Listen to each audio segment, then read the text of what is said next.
नमस्कार दोस्तों, आज हम जा रहे हैं लैंडमार्क कार्स के आईपीओ का रिव्यू करने। ये वही कंपनी है जो इंडिया में मर्सिडीज बेंज बेचती है। पर वेट, मर्सिडीज का नाम सुन के खुश होकर अप्लाई करने से पहले हमें उसके फाइनेंशियल्स जान लेना चाहिए, क्योंकि इससे पहले कार ट्रेड्स का आईपीओ आया था। वो कंपनी भी कार के रिलेटेड डीलिंग करती थी। आज उसकी क्या हाल है वो हम सबको पता है। तो वैसी ही मिस्टेक से बचने के लिए पहले हमें इसके फाइनेंशियल्स और कंपनी के फ्यूचर प्लान्स के बारे में जान लेना चाहिए। और मेरा ओपिनियन क्या होगा, मैं इस आईपीओ में अप्लाई करूंगा या ना करूंगा, वो इस वीडियो के एंड में पता चलेगा हमें। तो चलिए आईपीओ रिव्यू स्टार्ट करते हैं। कंपनी इनकॉर्पोरेट हुई थी 1998 में और ये प्रीमियम कार सेगमेंट्स में डील करती है, जैसे कि मर्सिडीज, होंडा, जीप, वॉक्सवैगन और रेनॉल्ट। और कमर्शियल व्हीकल्स में भी ये अशोक लेलैंड का रिटेल पोर्शन इंडिया में देखती है। तो जानते हैं कंपनी क्या सर्विसेज ऑफर करती है। ये कंपनी न्यू कार की सेल करती है, आफ्टर सेल सर्विस देती है, रिपेयर्स करवाती है, इंश्योरेंस करती है। ये कंपनी के कार्स के 8 स्टेट में 112 आउटलेट है, जिसमें से 61 शोरूम्स है और 51 आफ्टर सेल सर्विसेज। इस कंपनी के फाइनेंशियल्स काफी इंटरेस्टिंग है, तो उन पे थोड़ी नजर डाल देते हैं। 2019 में कंपनी के टोटल एसेट्स थे 1008 करोड़ और जून 2022 में कंपनी के टोटल एसेट हो गए हैं 1209 करोड़।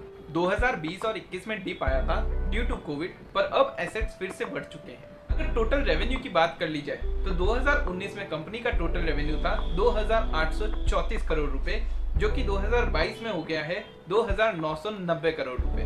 और इस साल अभी तक कंपनी ने 801 करोड़ की सेल कर दी है। बीच के 2 सालों में थोड़ा सा डिप आया था बिकॉज ऑफ कोविड, पर रेवेन्यू कंपनी का स्ट्रीमलाइन पे है।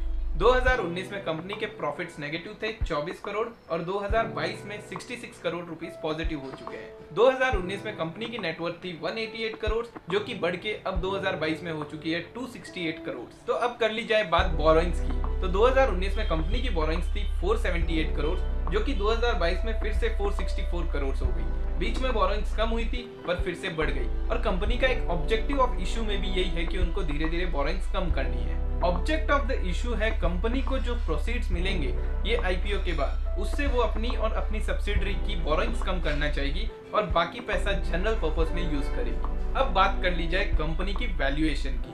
कंपनी का ईपीएस है 3.02, जो कि ठीक ठाक है। कंपनी की रिटर्न ऑन नेट वर्थ है 6.23, जो कि भी ठीक ठाक ही है। और कंपनी की एनएवी है 49.63। आईपीओ के रिलेटेड इंपॉर्टेंट डेट्स है 13 से 15 के बीच आईपीओ खुलेगा, अलॉटमेंट होगा 20 दिसंबर को, 21 दिसंबर को रिफंड इशू होगा, शेयर्स क्रेडिट होंगे 22 दिसंबर को और लिस्टिंग होगी 23 दिसंबर को। तो अब आईपीओ के लॉट साइज की बात कर लेते हैं। तो रिटेल में मिनिमम एक लॉट है जिसमें 29 शेयर है, जिसकी टोटल वैल्यू होगी 14,674 रुपए। और एचएनआई स्मॉल कैटेगरी में मिनिमम 14 लॉट लगाने होंगे, जिसमें 406 शेयर होंगे और 2,05,436 रुपए की वैल्यू होती है।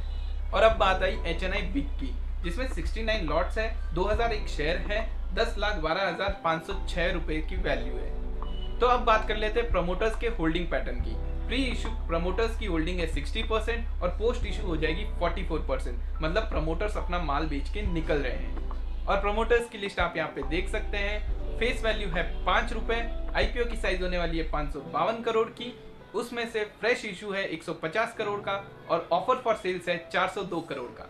तो ये तो सारी बातें हो गई कंपनी के फाइनेंशियल्स के बारे में। अब कंपनी रिलेटेड कुछ ऐसे मेजर रिस्क है जिनके बारे में हमें बात कर लेनी चाहिए। तो कंपनी के मेजर रिस्क में से एक रिस्क है restrictions imposed by OEM.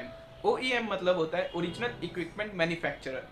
For example Mercedes Benz है, मर्सिडीज बेंज के जो ओरिजिनल इक्विपमेंट मैन्युफैक्चरर है वो अगर कोई टाइप का रिस्ट्रिक्शन लगा दे सेलिंग इन इंडिया, तो कंपनी के लिए वो बहुत नेगेटिव हो सकता है। दूसरा मेजर रिस्क है कंपनी का कि इसकी मेजॉरिटी ऑफ सेल्स गुजरात और महाराष्ट्र में होती है। गुजरात और महाराष्ट्र में इसकी 40% ऑफ सेल होती है। एक और बड़ा रिस्क है रेगुलेशंस। कंपनी ऑपरेट करती है बहुत सारे लॉस एंड रेगुलेशंस के अंडर में, और स्टेट स्पेसिफिक रेगुलेशंस भी लग सकते हैं, जिसकी वजह से कंपनी की सेल्स पे इफेक्ट हो सकता है। वो इफेक्ट फ्यूचर में हो सकता है शेयर प्राइस पे भी पड़े। और हमें ये बात भी ध्यान रखनी चाहिए कि इंडिया में only 1% of total passenger vehicles में लग्जरी कार्स की सेल होती है, बाकी सब नॉर्मल कार की होती है। और जो हमारे लैंडमार्क कार्स है वो लग्जरी कार्स में ज़्यादा डील करते हैं। और अब इस आईपीओ के अगर हम फाइनल रिव्यू की बात करें, मेरे पर्सनल ओपिनियन की बात करें, डिस्क्लेमर, ये बस एजुकेशनल और हमारी रिसर्च के बेस पे है और एजुकेशनल पर्पस। इस आईपीओ की अगर मैं बात करूं तो मैं पर्सनली इस आईपीओ में इन्वेस्ट नहीं करने वाला। और आप भी इन्वेस्ट करने से पहले अपने फाइनेंशियल एडवाइजर्स या अपने चार्टर्ड अकाउंटेंट से सलाह जरूर ले लेना। मुझे इस कंपनी के फाइनेंशियल्स में कुछ ऐसा खास नहीं दिखा जो मेरे को अट्रैक्ट करे।